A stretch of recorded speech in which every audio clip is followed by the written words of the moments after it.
okay, it's okay. 8, 9.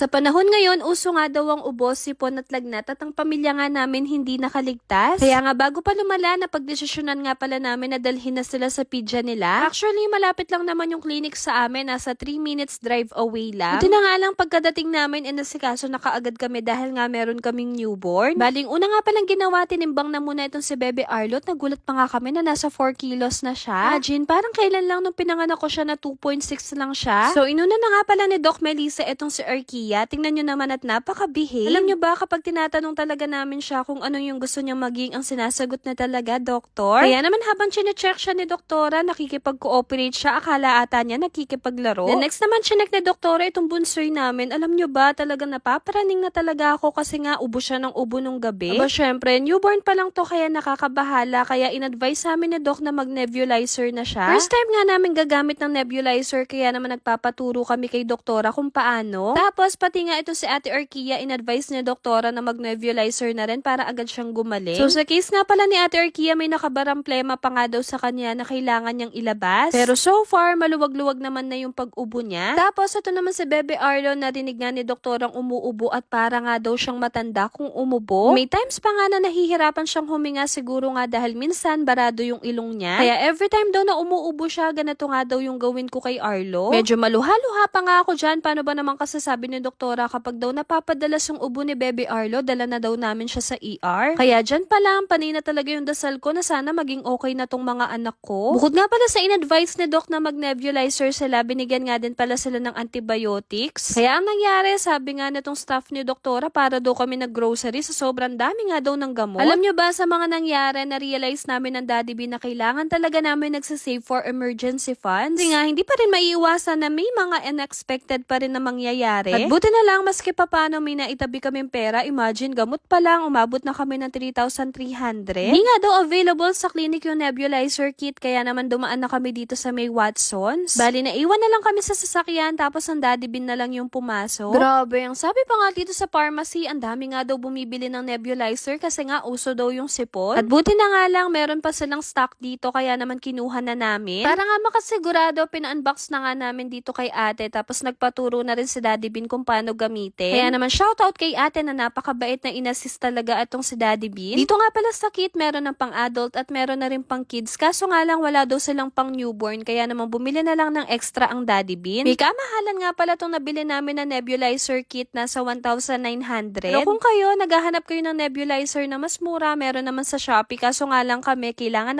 na talaga namin. Ito nga palang nabili namin, may kaingayan pero no choice na rin naman kami. And time check, nasa 6:20 PM na nga pala sa mga oras na yan, kaya naman nagmamadali na rin ang Daddy Bin. Habang pauwi nga kami, itong si Arkia nagwawala at gusto nga daw niyang dumaan dito sa may McDo. Kaya naman ang ginawa namin, nag-drive-thru na muna kami para mapagbigyan siya. Bali, ang request lang naman niya ay french fries at orange juice nga daw. Tapos, pagka-uwi namin, ready na kaagad ni Daddy Bin na itong gagamitin namin para sa mga bata. Saktong-sakto nga lang yung pag-uwi namin dahil alas 7 na. So, sa mga oras nga na yan, nire-ready na nga ni Daddy Bin itong mga ilalagay. Bali, kay Arlo nga pala, dahil newborn pa lang siya, kalahati lang yung kaya niya. Tapos yung kay Arkia naman yung buo. Ito na nga ba yung kinakatakutan namin ng Daddy Bin, ang magkasakit yung mga bata? And totoo nga yung mga sinasabi ng iba, kapag daw may sakit yung isa, may sakit na silang lahat. Kaya sobrang nadudurog talaga yung puso ko na nakikita silang ganito.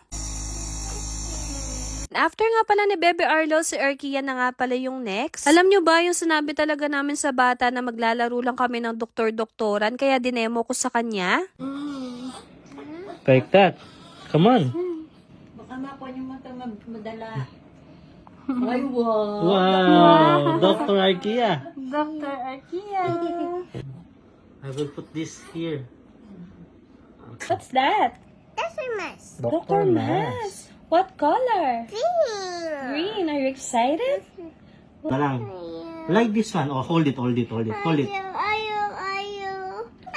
It's okay, it's okay.